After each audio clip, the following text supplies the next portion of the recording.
O Senhor esteja convosco. Ele está no meio de nós. Proclamação do Evangelho de Jesus Cristo, segundo Lucas. Glória a vós, Senhor. Certo dia, Jesus estava rezando num lugar retirado e os discípulos estavam com ele. Então Jesus perguntou-lhes: Quem diz o povo que eu sou? Eles responderam: Uns dizem que és João Batista, outros que és Elias, mas outros acham que és algum dos antigos profetas que ressuscitou. Mas Jesus perguntou: E vós, quem dizeis que eu sou?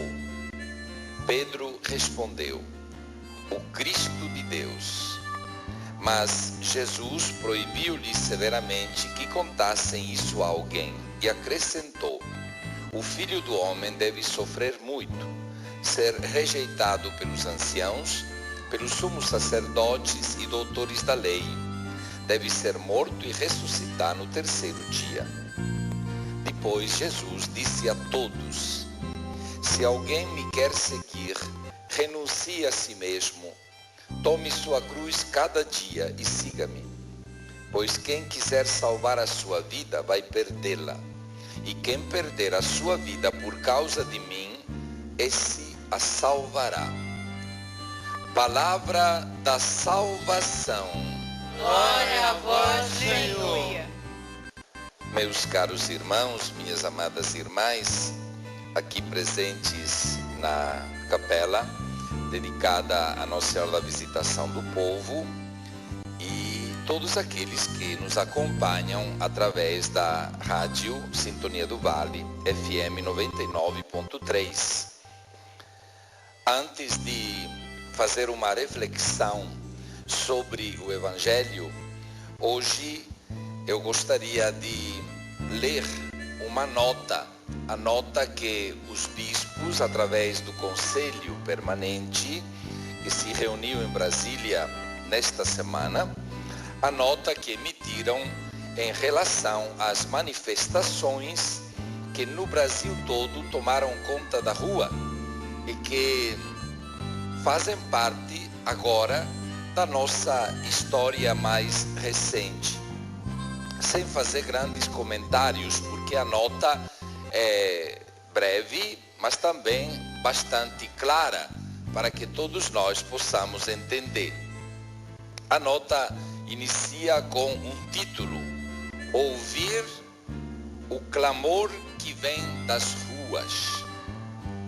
Nós, bispos do Conselho Permanente da Conferência Nacional dos Bispos do Brasil, reunidos em Brasília de 19 a 21 de junho, declaramos nossa solidariedade e apoio às manifestações, desde que pacíficas, que têm levado às ruas gente de todas as idades, sobretudo os jovens. Trata-se de um fenômeno que envolve o povo brasileiro e que desperta para uma nova consciência. Requerem atenção e discernimento a fim de que se identifiquem seus valores e limites, sempre em vista da construção da sociedade justa e fraterna que almejamos. Nascidas de maneira livre e espontânea a partir das redes sociais, as mobilizações questionam a todos nós e atestam que não é possível mais viver num país com tanta desigualdade. Sustentam-se na justa e necessária reivindicação de políticas públicas para todos. Gritam contra a corrupção, a impunidade e a falta de transparência na gestão pública. Denunciam a violência contra a juventude. São, ao mesmo tempo, testemunho de que a solução dos problemas por que passa o povo brasileiro só será possível com a participação de todos. Fazem assim renascer a esperança quando gritam: o gigante acordou.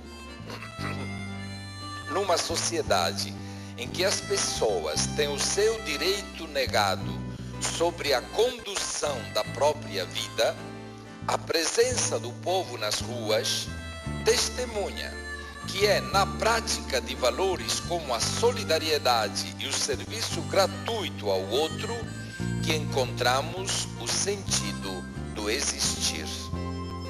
A indiferença e o conformismo levam as pessoas, especialmente os jovens, a desistirem da vida e se constituem em obstáculo à transformação das estruturas que ferem de morte a dignidade humana. As manifestações desses dias mostram que os brasileiros não estão dormindo em berço esplêndido.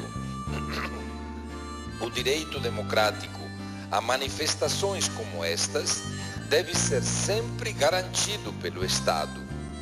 De todos espera-se o respeito à paz e à ordem. Nada justifica a violência, a destruição do patrimônio público e privado, o desrespeito e a agressão a pessoas e instituições, o cerceamento à liberdade de ir e vir, de pensar e agir diferente, que devem ser repudiados com veemência. Quando isso ocorre, negam-se os valores inerentes às próprias manifestações, instalando-se uma incoerência corrosiva que leva ao descrédito. Sejam estas manifestações fortalecimento da participação popular nos destinos do nosso país e prenúncio de novos tempos para todos. Que o clamor do povo seja ouvido. Sobre todos, invocamos a proteção de Nossa Senhora Aparecida e a bênção de Deus, que é justo e santo. Brasília, 21 de junho de 2013. É claro que, como bispo, endosso palavra por palavra toda esta nota da presidência e do Conselho Permanente da CNBB. E acompanhamos todos, ao mesmo tempo com esperança, mas também com um pouco de temor, um pouco de preocupação, tudo aquilo que acontece no nosso país. E como na nota está muito bem colocado, repudiamos todo tipo de violência que contradiz ao espírito das próprias manifestações.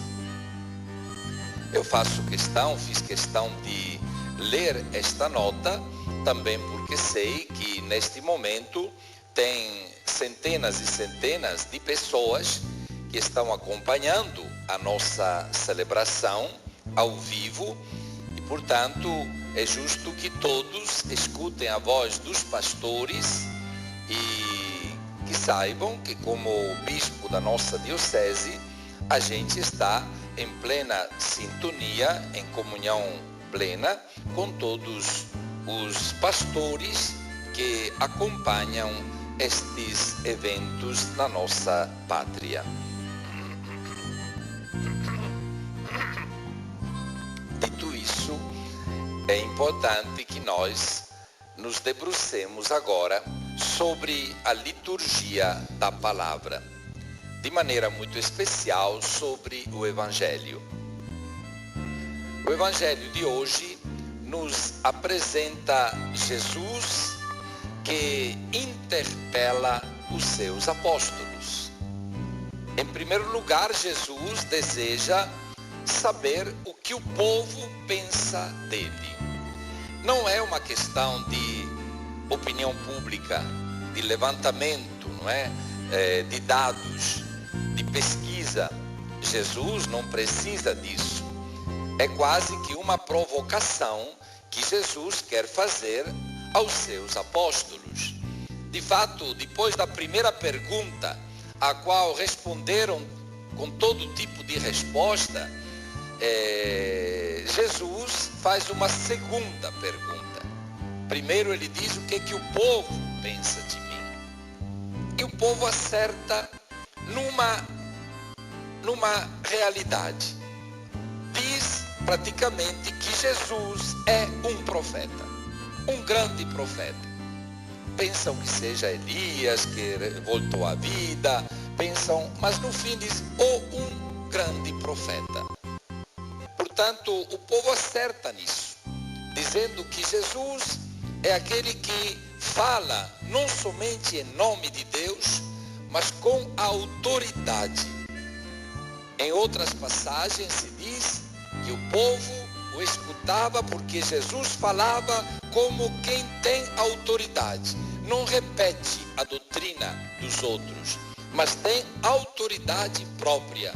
Portanto, Jesus é acolhido e interpretado pelo povo como um profeta, um grande profeta, em palavras e em obras. Mas Jesus, depois da primeira pergunta, dirige a segunda. E vós? E vós? Poderíamos trocar a pergunta, não é? No lugar de dizer, vós, o que achais que eu sou? E Jesus disse, quem sou eu para vocês? Esta que é a pergunta que Jesus faz. Para vocês que me seguem, quem sou eu? E a resposta que Pedro dá é uma resposta ao mesmo tempo acertada, mas bastante parcial. Pedro responde, o Messias de Deus, o Cristo de Deus. Para o povo de então, dizer Messias queria dizer Rei glorioso, Rei poderoso, um rei que respondesse aos anseios do povo oprimido pela presença de um povo estrangeiro dominador, que eram os romanos. É por isso que Jesus manda calar. Não quero que isso seja divulgado. E Jesus, com uma inteligência muito afinada, ele diz, o filho do homem deve sofrer muito. Jesus muda o título que Pedro lhe dá. De certa maneira não aceita aquilo que Pedro diz. Pedro diz, tu és o Messias, o Rei glorioso. E Jesus diz, o filho do homem. Jesus, portanto, realça a sua humanidade. Jesus parte da experiência da humildade, da solidariedade que ele tem com todos nós. Jesus não diz a Pedro, é verdade, divulgue-se isso. Pelo contrário, Jesus muda o título e se autodefine, se chama Filho do Homem. Não sei se dá para entender a grande diferença que existe entre a resposta de Pedro e aquilo que Jesus diz de si mesmo. Porque aqui é que está a novidade proclamada pelo Evangelho de hoje. Enquanto Pedro, ele aplica a Jesus uma imagem distorcida de um rei poderoso, glorioso, de um rei que assume a sorte da nação, um salvador da pátria, e aplica para si um título de simplicidade, profundamente humano. O Filho do Homem vai enfrentar sofrimento e morte. É por este caminho que Jesus salva não somente o povo judeu, mas a humanidade toda. É a partir desta visão de humildade e de solidariedade com toda pessoa humana, filhos dos homens somos todos nós, que Jesus, ele se apresenta e quer ser compreendido. E indica não o caminho da solução política, social e econômica, mas a partir da solidariedade, a partir da sua origem, que é divina, mas que se apresenta rica em humanidade. Jesus se chama Filho do Homem, resgatando uma imagem do profeta Daniel e de outros profetas do Antigo Testamento. Meus caros irmãos, minhas amadas irmãs, também para nós, Jesus hoje faz a pergunta: para você, quem sou eu? E a resposta não pode ser dada pelo bispo ou por outra pessoa. A resposta, cada um de nós, é chamado a dar. Uma resposta que requer não apenas uma adesão superficial à pessoa de Jesus, mas um comprometimento pessoal e comunitário como igreja com a pessoa, com a obra, com as palavras do próprio Jesus. Quem é Jesus para você? Quem é Jesus para mim? São Paulo nos dá uma dica para que nós possamos compreender. Ele diz: nós todos fomos batizados em Cristo Jesus e, portanto, nos revestimos de Cristo. Ora, Jesus não é uma camisa. Revestir-se de Cristo significa entrar na vida de Jesus. Significa ser transferidos, cada um de nós e a igreja enquanto comunidade, sermos transferidos na vida de Jesus, na pessoa de Jesus. São Paulo usa esta palavra de revestir-se pensando no teatro. Nós poderíamos pensar no cinema. No teatro tem os atores. E cada ator tem um papel.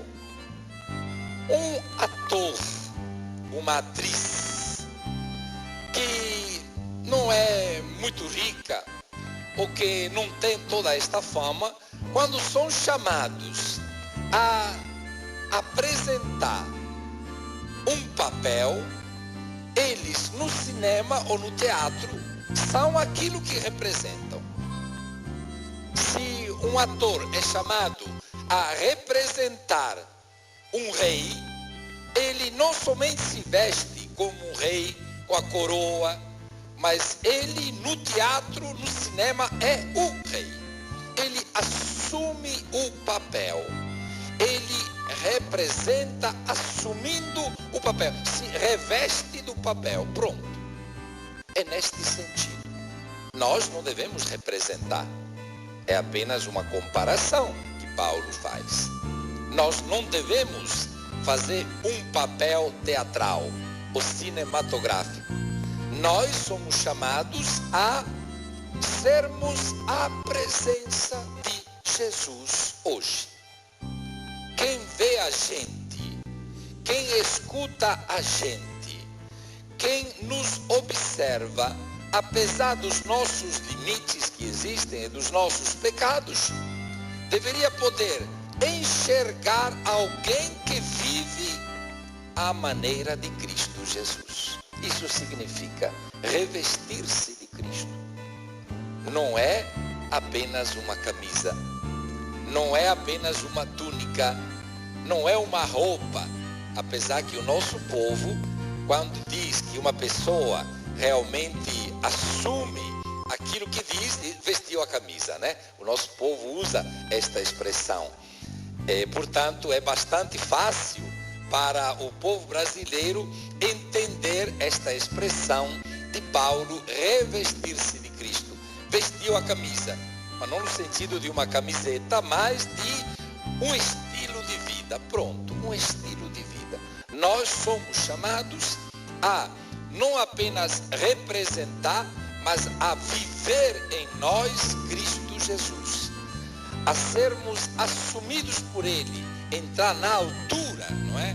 Em que Jesus vive, de tal maneira que quem vê a igreja, quem vê a nós, deveria enxergar, repito, nas nossas palavras, nas nossas atitudes, nas nossas reações, nos nossos compromissos, a presença de Jesus.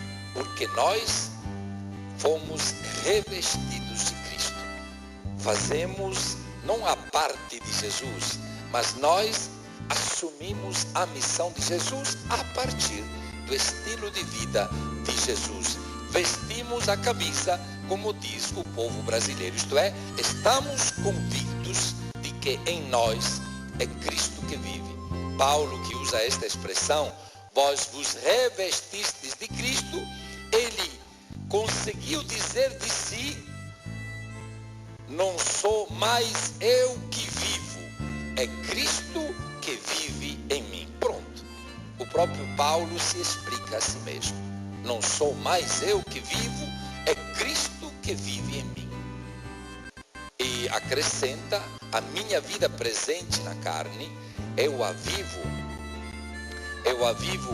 na pessoa de Jesus Cristo, que me amou e se entregou por mim. Portanto, é uma total entrega de Paulo à pessoa, à missão de Jesus, ao ponto de identificar-se com ele. Eu vivo a minha fé na carne, eu vivo a minha vida na carne, na fé, acreditando em Cristo Jesus, que me amou e por mim se entregou.